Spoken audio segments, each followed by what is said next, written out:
মুসলমান ভাইরা আমার, এরপরেও যখন কোরআনের তেলাওয়াত বন্ধ করে না, আবু জাহেল আবার বলে, ও আব্দুল্লাহ ইবনে মাসউদ রে, আবারও তোমাকে বলছি, এখনো কি তোমার কি এখনো শিক্ষা হয় নাই? কানের পর্দা ফাটিয়ে দিলাম, এর পরেও কি তুমি মুহাম্মদের গ্রন্থ তেলাওয়াত করতেছো নাকি? আব্দুল্লাহ ইবনে মাসউদ কোনো কথা বলে না। আল্লাহর নবীর সাহাবী কোনো কথা বলছেন না। পবিত্র কালাম সূরা আর রহমানের তেলাওয়াত তিনি করে যাচ্ছেন।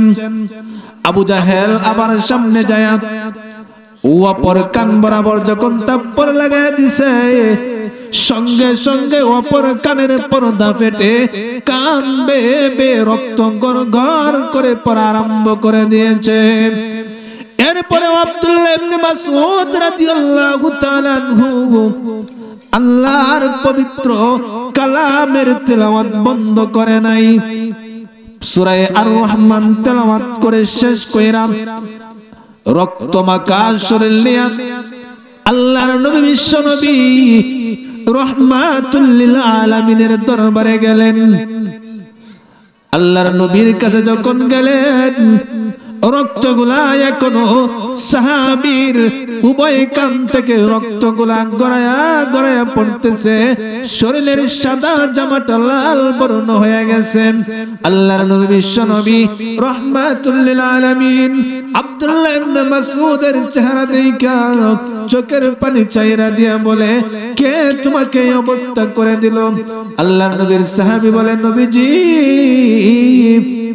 ও বিশ্ব নবী, আপনার মুখে হাসি ফুটানোর জন্য গো নবী খানে কাবার মাঝে যায় যখন সূরা আর রহমান তেলাওয়াত করলাম, আবু জাহেল আমাকে থাপ্পড় মেরে উভয় কানের পর্দা ফাটায় দিয়েছে গো নবী।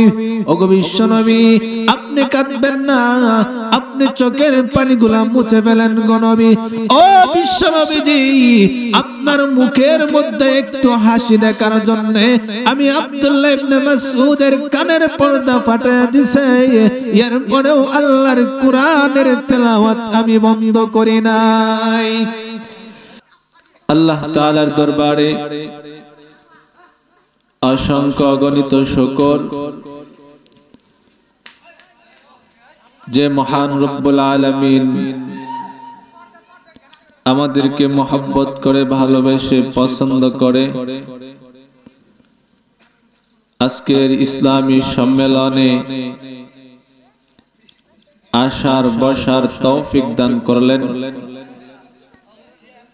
এজন্য সকলে দিল থেকে শুকরিয়া আদায় করি, আলহামদুলিল্লাহ।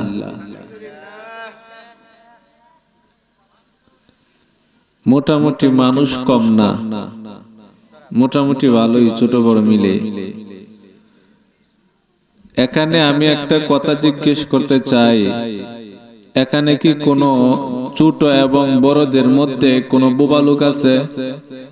তাই কথা বলেন, বোবা লোক আছে নাকি? বুবা বুঝেন তো? যারা কোনো কথা বলতে পারে না এদেরকে বুবা বলা হয়। এখানে কোন আব্রা লোক আছে? কোন বধির লোক আছে যে কানে শুনে না? এখানে কি সবাই আমার কথা কান দিয়ে শুনতেছেন? যদি কান দিয়ে কথা শুনে থাকেন, যখন কোনো প্রশ্ন করা হয় উত্তর দিবেন তো ইনশাআল্লাহ? আরো জোরে। যেই জাতের শুকরিয়া আদায় করছেন আপনারা, এরকম শুকরিয়া আদায়ের দ্বারা আলহামদুলিল্লাহ, আল্লাহু আকবার, সুবহানাল্লাহর দ্বারা শয়তান যাইবো তো? একটু দেখি আপনাদের আলহামদুলিল্লাহর আওয়াজ কত জোরে বলেন আলহামদুলিল্লাহ। এই যে মোটামুটি হয়েছে। আজকের এই মাহফিলে আসতে পেরে খুশি নাকি বেজার? আরো জোরে। কম খুশি না বেশি খুশি? আচ্ছা, তো মুহতারাম হাজিরিন, এই এলাকার মধ্যে মানুষগুলা যদি মাহফিলের মধ্যে সকলে আসতো, এরকম প্যান্ডেলে কি জায়গা দেওয়া সম্ভব হইতো? কথা বলেন। আজকে যদি এখানে মাহফিলের আয়োজন না করে গানের আয়োজন করা হইতো, একবারে ফিলাপ, বড়রা তো বসতে পারতো, ছোটরা তো সিরিয়ালে পাইতো না। ওরা তো মাহফিলে এসে সামনে বসছে, কিন্তু গান হইলে ওরা সিরিয়াল পাইতো না, বলতো ছোট মানুষ পিছনে যাও।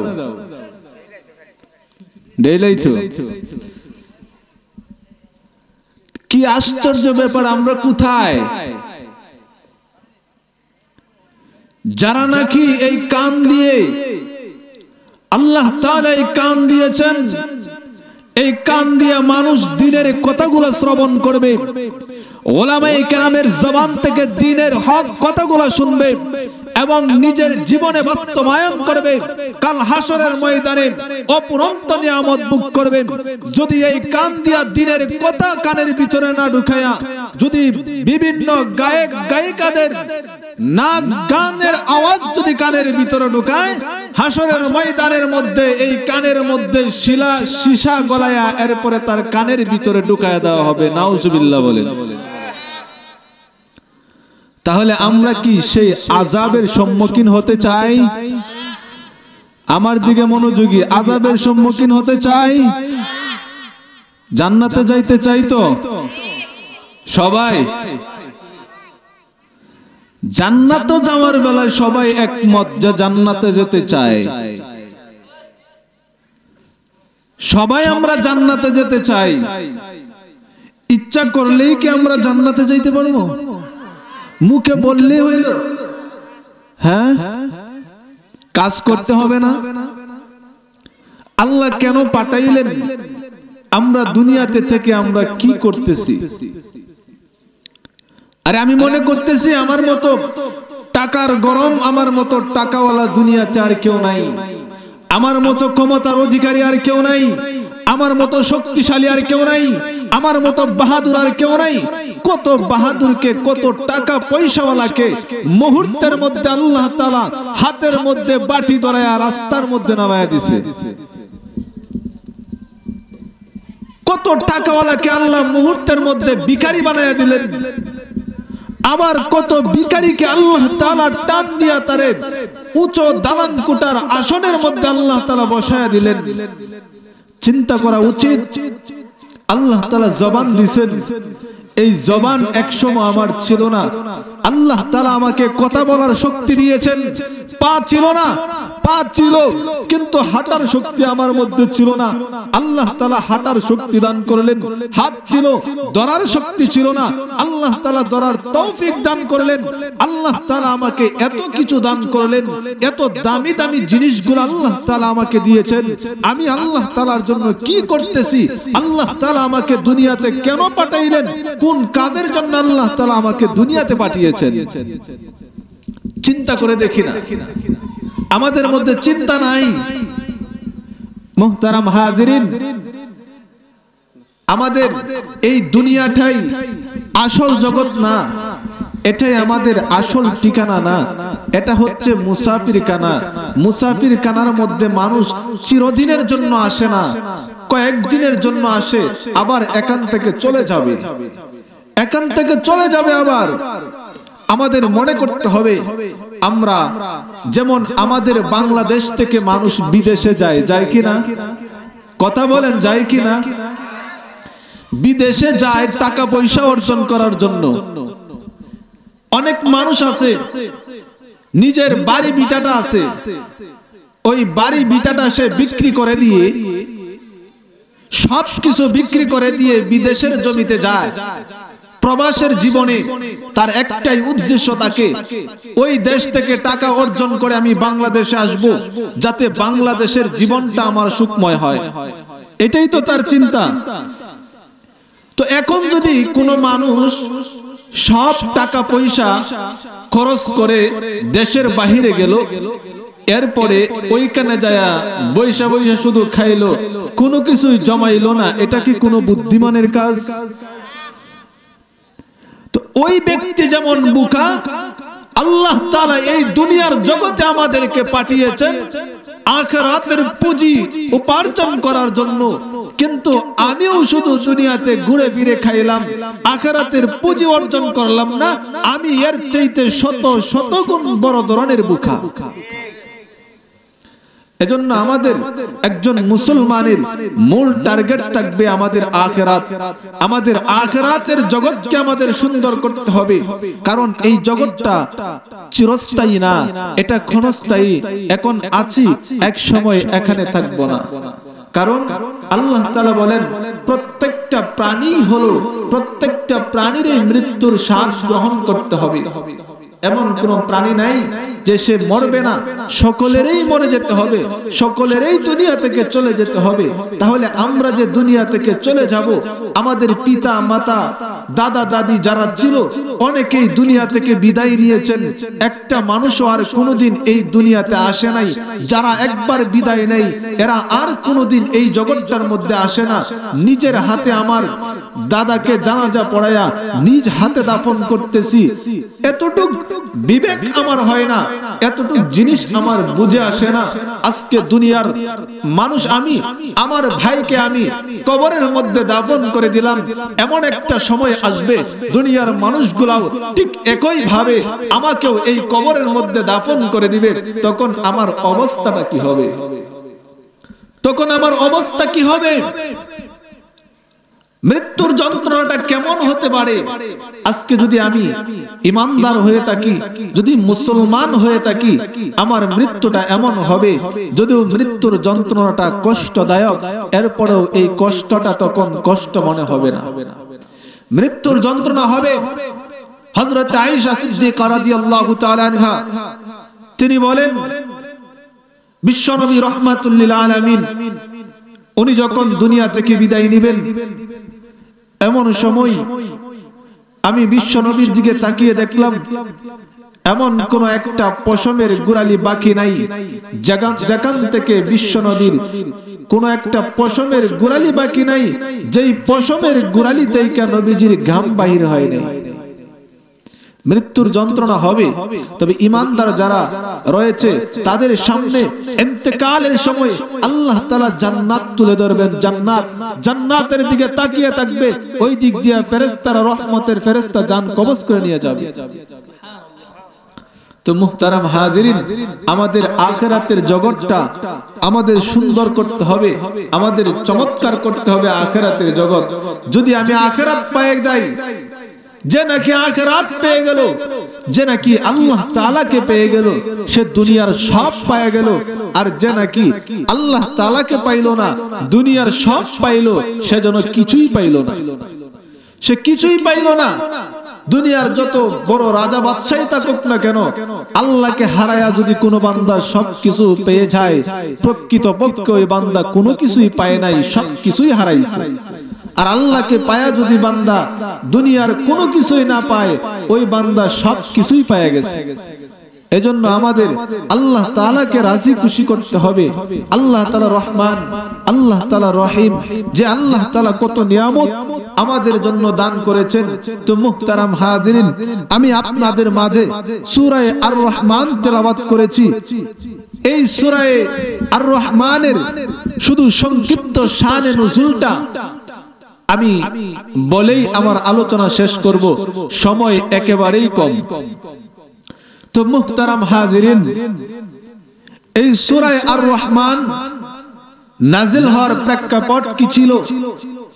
আল্লাহ তাআলা তো রহমান, আল্লাহ তাআলা রহিম, আল্লাহ তাআলার কমসে কম 99টা সিফাতি নাম রয়েছে। তন্মধ্যে রহমান হচ্ছে একটা সিফাতি নাম, আল্লাহ হচ্ছে জাতি নাম, রহমান হচ্ছে সিফাতি নাম। তো সকলেই জানতো, কাফের বেঈমানেরা জানতো যে আল্লাহ একজন আছে, কিন্তু ওই আল্লাহর ইবাদত আমরা করি না। সাহাবায়ে কেরামের মধ্যে যখন রহমানের ইবাদত করে, রহমান নামের গুণগান যখন সাহাবায়ে কেরাম গায়, তখন কাফেরদের মধ্যে কানাঘুষা আরম্ভ হয়ে গেছে, রহমান আবার কে? এতদিন মনে করলাম মুসলমান জাতি মুহাম্মদের সাথীরা সাহাবীরা এক আল্লাহর ইবাদত করে, এখন শুনি তাদের মুখে আবার রহমানের গুণগান, রহমানের ইবাদত নাকি তারা করে। রহমানটা আবার কে? তো আল্লাহ তাআলা সূরা আর রহমান নাজিল করে, ওই সূরার মধ্যে রহমানের গুণগান, রহমানের গুণাগুণ আল্লাহ তাআলা এই সূরার মধ্যে তুলে ধরেছেন। কিছুক্ষণ পর পর আল্লাহ তাআলা এক একটা নিয়ামতের কথা উল্লেখ করে বলেন, ফাবি আইয়ি আলাই রাব্বিকুমা তুকাজ্জিবান। বান্দা, তুমি আমার কোন নিয়ামতকে অস্বীকার করবে? এক একটা নিয়ামতের কথা উল্লেখ করে আল্লাহ তাআলা বলেন কোন নিয়ামতকে অস্বীকার করবে। ওই সূরাটা যখন নাজিল হয় তো বিশ্বনবী রাহমাতুল আলামিন সাহাবায়ে কেরামদেরকে বলতেছেন, ও আমার সাহাবীরা, তোমাদের মধ্যে কি কেউ আছো যে খানায়ে কাবার সামনে যায় সূরা আর রহমান তেলাওয়াত করতে পারবে? কারণ এই সময় তো কাফের বেঈমানদেরকে ভয় পাইতো, সাহাবায়ে কেরাম ভয় পাইতো, প্রকাশ্যে ইবাদত বندگی করতে পারতো না। তো বিশ্বনবী যখন বললেন যে আমার মুখের মধ্যে কে হাসি ফুটাইতে পারবা, সূরা আর রহমানটা কে তেলাওয়াত করতে পারবা খানায়ে কাবার সামনে, কেউ কোনো কথা বলে না। আব্দুল্লাহ ইবনে মাসউদ দাঁড়ায় গেলেন, ইয়া রাসূলুল্লাহ, আমি পারবো সূরা আর রহমানটা খানায়ে কাবার মধ্যে যায় তেলাওয়াত করার জন্য। তো আব্দুল্লাহ ইবনে মাসউদ রাদিয়াল্লাহু তাআলা আনহু চলে গেলেন, খানায়ে কাবার পাশে যায় পড়তেছেন, আর রহমান আল্লামাল কুরআন খলাকাল ইনসান আল্লামাহুল বায়ান। আব্দুল্লাহ ইবনে মাসউদ রাদিয়াল্লাহু তাআলা আনহু আল্লাহ তাআলার ঘর খানায়ে কাবার সামনে দাঁড়ায় সূরা আর রহমান যখন তেলাওয়াত করা আরম্ভ করে দিয়েছে, সূরা আর রহমানের তিলাওয়াতের আওয়াজ যখন আবু জাহেলের কানের মধ্যে যায় পৌঁছে গেছে, আবু জাহেল তখন দৌড়ে আসলো, দৌড়ে এসে বলে, কার এত বড় সাহস, আমি আবু জাহেল জীবিত থাকতে খানায়ে কাবার সামনে দাঁড়াইয়া মুহাম্মদের বানানো গ্রন্থ তেলাওয়াত করে, কার এত বড় সাহস? যায় দেখে আল্লাহর নবীর সাহাবী আব্দুল্লাহ ইবনে মাসউদ রাদিয়াল্লাহু তাআলা আনহু, উনি দাঁড়ায়া পবিত্র কালাম থেকে সূরা আর রহমানের তেলাওয়াত আরম্ভ করে দিয়েছেন। আবু জাহেল সামনে যায় বলে, এ আব্দুল্লাহ ইবনে মাসউদ, তোমাকে এখনো তোমার ভাগ্য ভালো আছে, তোমাকে ভালো করে বলছি চলে যাও, এখানে ওই মুহাম্মদের গ্রন্থ আর তেলাওয়াত কইরো না। আব্দুল্লাহ ইবনে মাসউদ কোনো কথা শুনে না। আব্দুল্লাহ ইবনে মাসউদ ইয়াকাদারে আল্লাহর পবিত্র কালামের সূরা আর রহমান তেলাওয়াত করে যাচ্ছেন। আবু জাহেল তখন সামনে যায় বলেন, আরে আব্দুল্লাহ ইবনে মাসউদ, তোমাকে আমি ভালো করে বললাম, তুমি আমার কথা শুনলে না। আমারও বলছি সূরা আর রহমানের তেলাওয়াত কানা বন্ধ করে দাও। আব্দুল্লাহ ইবনে মাসউদ রাদিয়াল্লাহু তাআলা আনহু তিনি কোনো কথা শুনতেছেন না। আবু জাহেল সামনে যায় আব্দুল্লাহ ইবনে মাসউদের কান বরাবর একটা থাপ্পড় বসায় দেয়। আব্দুল্লাহ ইবনে মাসউদের কানের পর্দা ফেটে গড়গড় করে রক্তগুলা গড়ায়া পড়া আরম্ভ করে দিয়েছে। এরপরেও আব্দুল্লাহ ইবনে মাসউদ আল্লাহর পবিত্র কালামের তেলাওয়াত বন্ধ করে নাই। মুসলমান ভাইরা আমার, এরপরেও যখন কোরআনের তেলাওয়াত বন্ধ করে না, আবু জাহেল আবার বলে, ও আব্দুল্লাহ ইবনে মাসউদ রে, আবারও তোমাকে বলছি, এখনো কি তোমার কি এখনো শিক্ষা হয় নাই? কানের পর্দা ফাটিয়ে দিলাম, এর পরেও কি তুমি মুহাম্মদের গ্রন্থ তেলাওয়াত করতেছো নাকি? আব্দুল্লাহ ইবনে মাসউদ কোনো কথা বলে না। আল্লাহর নবীর সাহাবী কোনো কথা বলছেন না। পবিত্র কালাম সূরা আর রহমানের তেলাওয়াত তিনি করে যাচ্ছেন। আবু জাহেল আবার সামনে যায়, অপর কান বরাবর যখন তাপ্পর লাগায় দিছে, সঙ্গে সঙ্গে অপর কানের পর্দা ফেটে কান বেয়ে রক্ত গড়গড় করে পড়া আরম্ভ করে দিয়েছে। এরপরে আব্দুল্লাহ ইবনে মাসউদ রাদিয়াল্লাহু তাআলা আনহু আল্লাহর পবিত্র কালামের তেলাওয়াত বন্ধ করে নাই। সূরা আর রহমান তেলাওয়াত করে শেষ কইরা রক্তমাখা শরীর নিয়ে আল্লাহর নবী বিশ্ব নবী রাহমাতুল লিল আলামিনের দরবারে গেলেন। আল্লাহর নবীর কাছে যখন গেলেন, রক্তগুলা এখনো সাহাবীর উভয় কান থেকে রক্তগুলা গড়ায়া পড়তেছে, শরীরের সাদা জামাটা লাল বর্ণ হয়ে গেছে। আল্লাহর নবী বিশ্ব নবী রাহমাতুল লিল আলামিন আব্দুল্লাহ ইবনে মাসউদের চেহারা দেখা চোখের পানি চাইরা দিয়া বলে, কে তোমাকে এই অবস্থা করে দিল? আল্লাহর নবীর সাহাবী বলেন, নবীজি,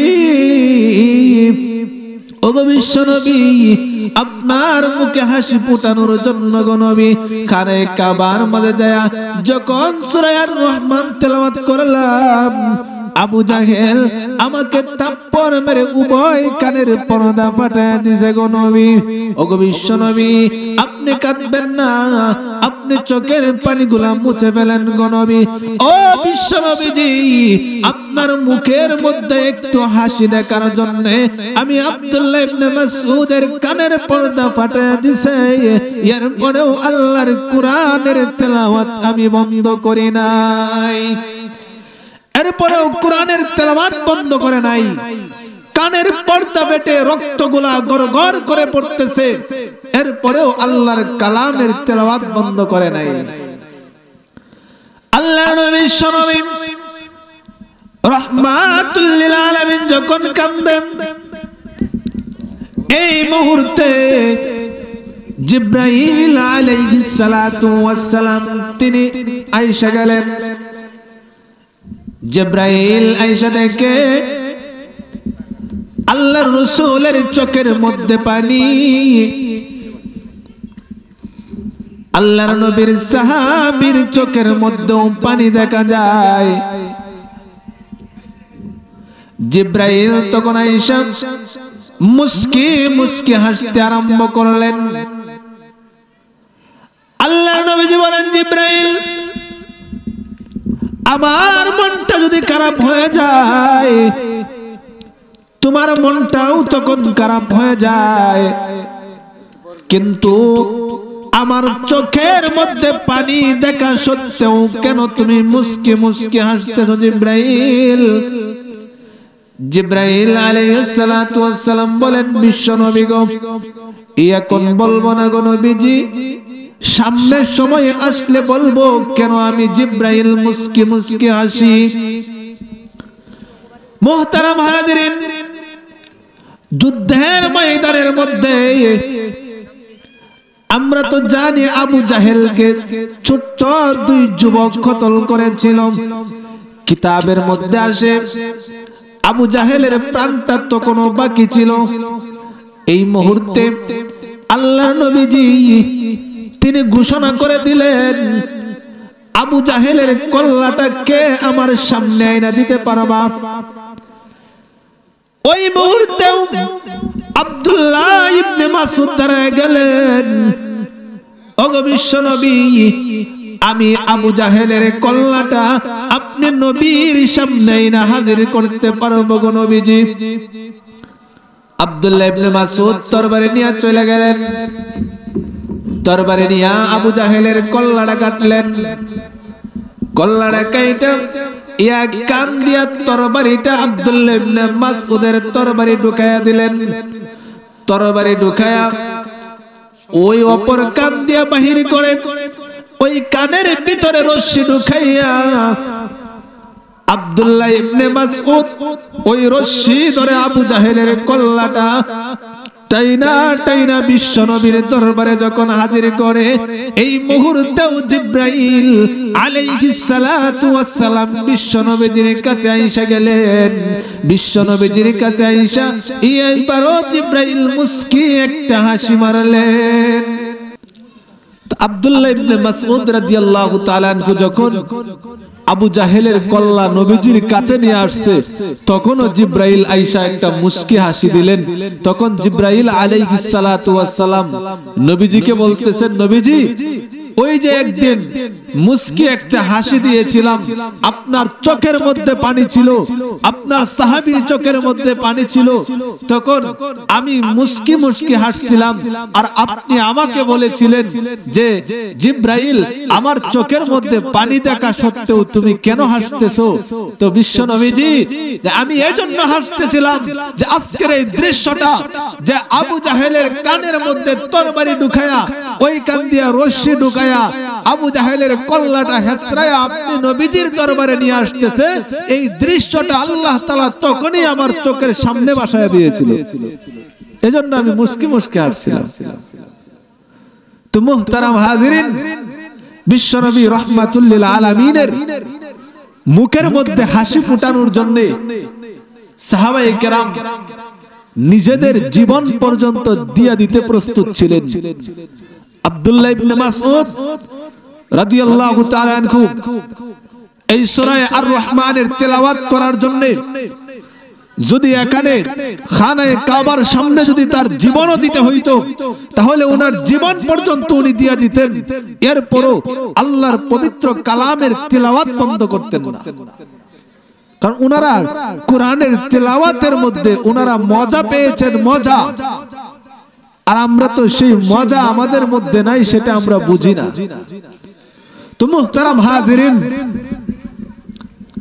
আমার আলোচনা আমি লম্বা করব না। ওলামায়ে কেরাম অনেকেই আসছেন বা আসতেছেন, তো ওলামায়ে কেরাম ওনারা আলোচনা করবেন। আমি এক হিসাবে আপনাদের এলাকারই বলতে গেলে দীর্ঘদিন যাবত এখানে আসি, তো এই হিসাবে অল্প কয়েকটা কথা বললাম। তো আল্লাহ পাক রব্বুল আলামিন এই কয়েকটা কথার উপর আমাদের সবাইকে আমল করার মতো তৌফিক দান করুক। সকলে বলে আমিন।